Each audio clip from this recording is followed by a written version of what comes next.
Hey friends, it's Dustin and I want to welcome you to this week's midweek encouragement video. Now the folks that know me know that I grew up with a pretty unorthodox childhood in that I had a ton of animals in our house. But these weren't the cute, cuddly ones that we want to snuggle up with. Instead, these animals were always exotic, often dangerous, and even sometimes in the gray area of what was considered legal to own. It was totally normal for me as a kid to share my bedroom with dozens of creepy crawlies that would give other folks nightmares. I loved growing up with these remarkable creatures, and they actually taught me a lot about our own faith and how we relate to God and relate to others. One of the experiences that we had was assisting these animals through each stage of their life, even in birth. And while some of these animals gave live birth, most of the reptiles we had actually laid eggs, which is not something that's conducive for our climate here in Northeast Ohio. And so one of the tasks that I had as a young kid was to gather these eggs into clusters and put them in what we call incubators. Now here's the thing.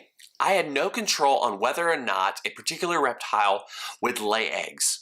I had no control on whether or not the eggs were fertilized, whether they would hatch, or whether they would even survive after that point. All I could do was gather them together and create an environment to where whatever was happening on the inside of that egg would have the best opportunity to emerge into our world. And this is a lot what it's like for us in the process of discipleship. You see, if we flip back in the scriptures, we see that Jesus, yes, has the 12 disciples, those that he's called out. But out of those, he has a very special relationship with Peter, James, and John. Jesus is creating an environment to where the kingdom life that is within them has the best opportunity to emerge into our world. I want to suggest that perhaps the reason why you and I often have stunted spiritual lives is that we don't gather in clusters of close relationships in an environment where the kingdom life that Jesus has placed within us, where it would have that opportunity to emerge, just like those reptile eggs and just like Jesus modeled with Peter and James and John. So here's the question. What's the base foundation of what we receive in these relationships? Well, I want to suggest that it's confrontation. Confrontation is the very first thing that we would experience or receive within the realm of what we call discipleship incubators. Now, if you're anything like me, the thought of confrontation sounds pretty unappealing at first.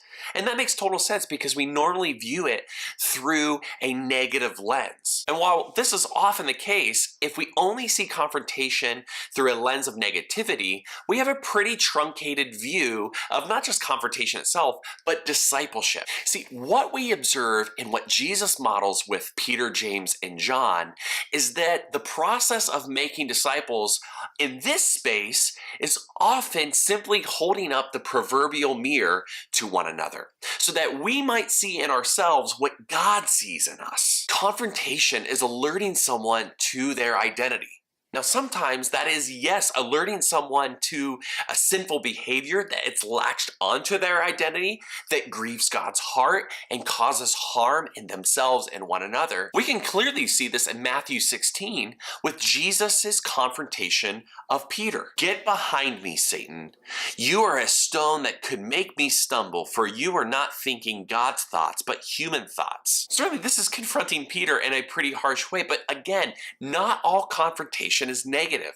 Oftentimes, Jesus modeled for these three young men the points of their identity that they could not see in themselves. Just earlier in this chapter, we read these words from Jesus to Peter. "Then Jesus replied, 'Happy are you, Simon, son of Jonah, because no human has shown this to you. Rather, my Father who's in heaven has shown you.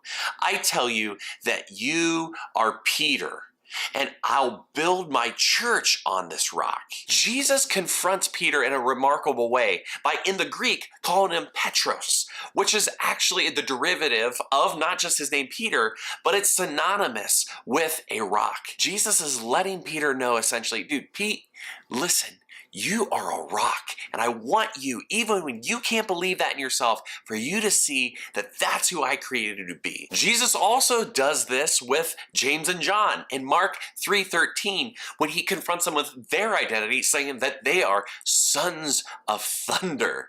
But let's be honest, even with this said, we still feel pretty awkward at times to be confrontational, whether negative or positive, whether in someone else or in ourselves. Now, why is that? Well, I want to suggest that perhaps it's because that we're actually image bearers of God. Like Moses before, who could not look upon the face of God.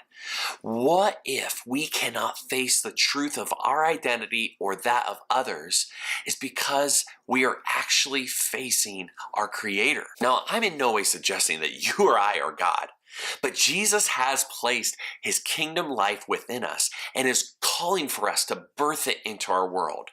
It's through a culture of confrontation with small groupings of brothers and sisters with whom we are bound together that the environment is created by which that kingdom life that's within us can hatch, so to speak, like those reptile eggs that I grew up with, into the world around us. That is how the kingdom life that's within us is let out.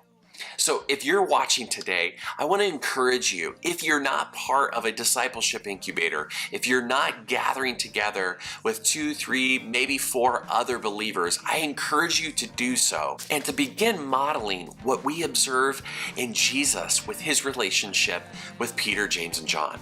That we would confront one another to the reality of what Jesus is doing within us and to call more of that out into our world. So I want to thank you so much for joining us this week. Please like this video. If it was valuable to you, share it, and please subscribe. We'll see you next week.